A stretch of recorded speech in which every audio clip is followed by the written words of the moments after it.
অৱসৰপ্ৰাপ্ত শিক্ষকৰ একাউণ্টৰ পৰা ধন হৰুলু কৰি ৰঙিয়া আৰক্ষীৰ জালত 2 হেকাৰ। ৰঙিয়া মহকুমা আৰক্ষীৰ জালত 2জন হেকাৰ। অনলাইন যোগে বেংকৰ গ্ৰাহকৰ একাউণ্ট হেক কৰি একাউণ্টৰ পৰা ধন হৰুলু কৰিছিল হেকাৰ 2জনে। ভাৰতীয় ষ্টেট বেংকৰ একাউণ্ট হেক কৰাত জড়িত এটা বৃহৎ চক্ৰ। আৰক্ষীয়ে এই চক্ৰটোৰ 2জনক গ্ৰেপ্তাৰ কৰিছে যদিও কেইবাজনো পলাতক হৈ আছে।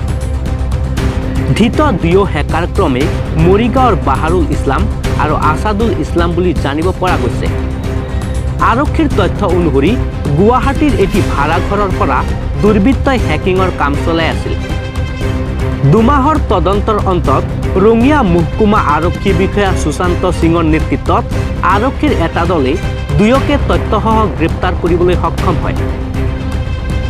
উল্লেখ্য যে প্ৰায় 2 মাহ পূৰ্বে বাক্সা জিলাৰ দেউলকুচি হাইস্কুলৰ অৱসৰপ্ৰাপ্ত শিক্ষক তথা ধুহিৰ নিবাসী আব্দুল মাতিনে দিয়া এক অভিযোগৰ ভিত্তিত আৰক্ষীয়ে তদন্ত কৰে আৰু 2জন হেকাৰক গ্ৰেপ্তাৰ কৰে। মহকুমা আৰক্ষী বিষয়া সুশান্ত সিঙে জানিবলৈ দিয়া অনুসৰি আটক কৰা এই হেকাৰ 2জন হৈছে বেংকৰ গ্ৰাহকৰ পৰা ধন অনলাইন যোগে হেক কৰি হৰুলু কৰা এটা বৃহৎ দলৰ সদস্য।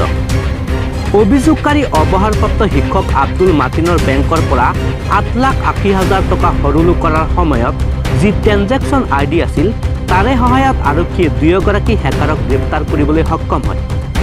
এই ক্ষেত্ৰত বেংকৰ কৰ্তৃপক্ষই তথ্যসমূহ যোগান ধৰা বুলি জানিবলৈ দিয়ে আৰক্ষী বিষয়াই। 2গৰাকী হেকাৰক বৰ্তমানে জেৰা অব্যাহত ৰখাৰ লগতে তদন্ত অব্যাহত আছে বুলি জানিবলৈ দিয়ে মহকুমা আৰক্ষী বিষয়াজনে।